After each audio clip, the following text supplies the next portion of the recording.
최유진 기자, 사진 속 장면이 무슨 내용인지 아시나요? 네, 지난 12일 대학생들이 자유한국당 나경원 원내대표실에서 끌려나가는 모습입니다. 과거 군사 독재 시절에나 볼 수 있던 장면이 왜 펼쳐진 건지 설명해 주시죠. 네, 대학생들은 경찰에 연행되면서 청산되지 않은 과거는 현재라는 구호를 외쳤습니다. 광복 뒤 친일파의 범죄를 조사하던 반민특위가 공론을 분열시켰다는 식의 시대착오적 발언을 한 나경원 의원에 대한 항의였죠. 네, 나경원 의원이 국가보훈처에 훈장을 줘서는 안 된다고 주장해 요즘 더욱 조명되는 독립운동가가 있죠. 네, 항일 무장투쟁단체 의열단을 만든 약산 김원봉입니다. 임지훈 기자, 백범 김구 선생 60만 원, 약산 김원봉 100만 원. 이게 무슨 뜻인지 혹시 아시나요? 모든 것을 바쳐 평생 독립운동하신 분들이니 재산이 있을 리는 없고, 글쎄요, 무슨 의미인가요?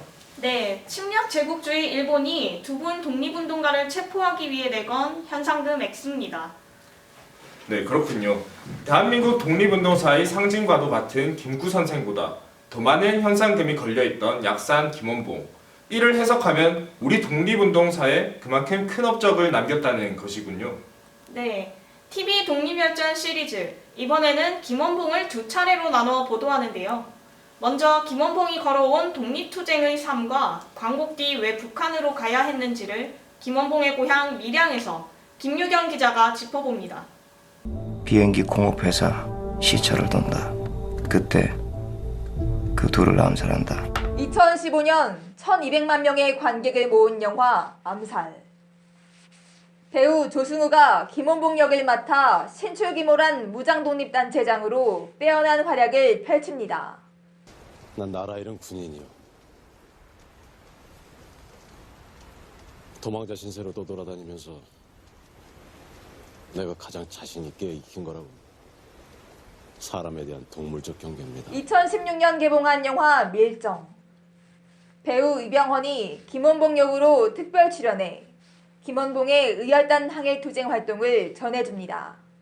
한국의 연기파 미남 배우들이 열연했던 김원봉. 신비 속에 가린 김원봉을 1930년대 중국에서 인터뷰한 여기자가 있죠. 미국의 님 웨이즈. 그녀는 아리랑의 노래라는 책에서 김원봉을 다음같이 묘사합니다.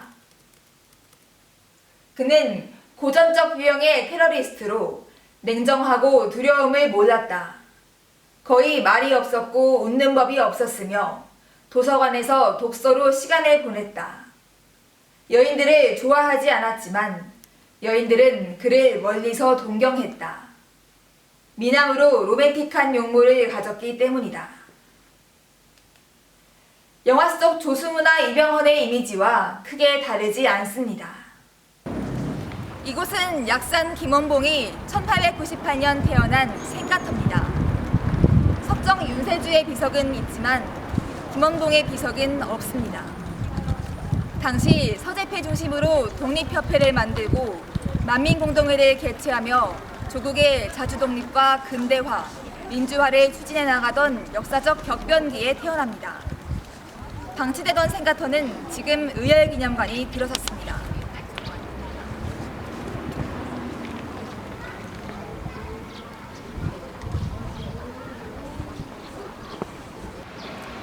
김원봉이 독립운동을 위해 10대 때 일찍 고향을 떠난 탓에 밀양에는 김원봉의 자취가 많이 남아있진 않습니다. 그래서 밀양시는 이곳 생가터에 지난해 3월 7일 의열기념관을 세웠습니다. 김원봉의 독립투쟁 여정은 물론 의열단의 활약상, 우리 독립투쟁사를 소개 전시하는데요. 지난 1년간 1만 2천 명이 넘는 시민들이 탐방하며 김원봉의 넋을 기렸습니다.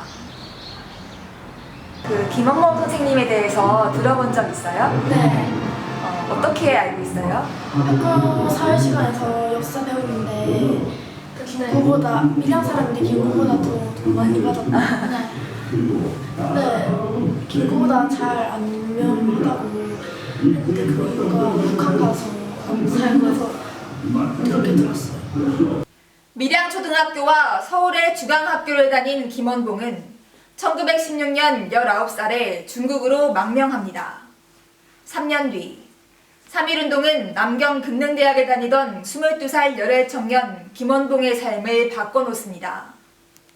그해 11월 신흥무관학교 출신 13명과 함께 항일무장투쟁 조직 의열단을 만든 겁니다. 의열단을 통한 가열찬 독립투쟁에 일제는 백범 김구보다 높은 현상금을 걸었고요.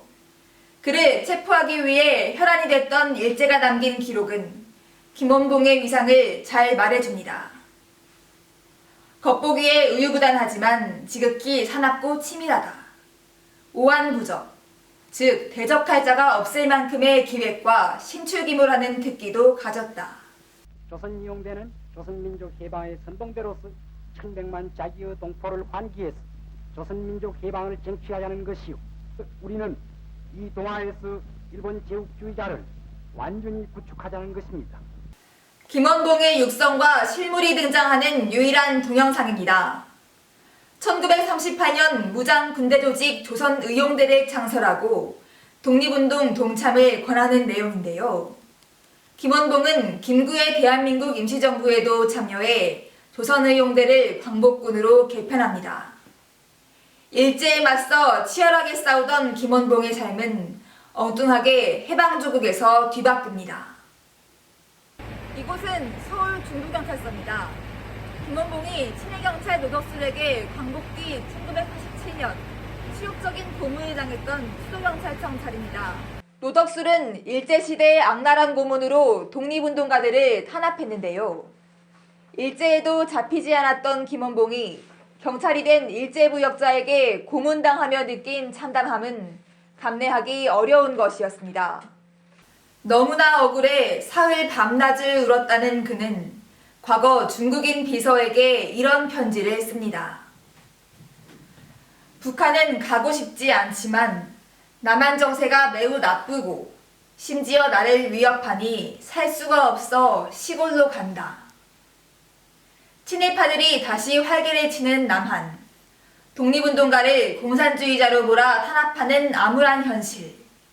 이 부분에 대한 역사학자 김상웅의 이야기를 들어볼까요? 일제강점기 김원봉과 의열단이 없었다면 우리의 독립운동사는 대단히 빈약했을 수밖에 없다. 김원봉이 차지하는 역할이 대단히 크다. 김원봉이 북한으로 가지 않았으면 여운형이나 김구 다음에 암살당했을 것이다. 목숨을 내놓고 평생을 무장독립투쟁에 바친 약산 김원봉이 1948년 왜 북으로 가야 했는지, 좌우 이념 논쟁을 떠나 우리 사회가 적어도 한 독립운동가의 고뇌를 보듬어줄 만큼 최소한의 양심과 정의를 갖추었는지 되묻습니다. 단비뉴스 김유경입니다.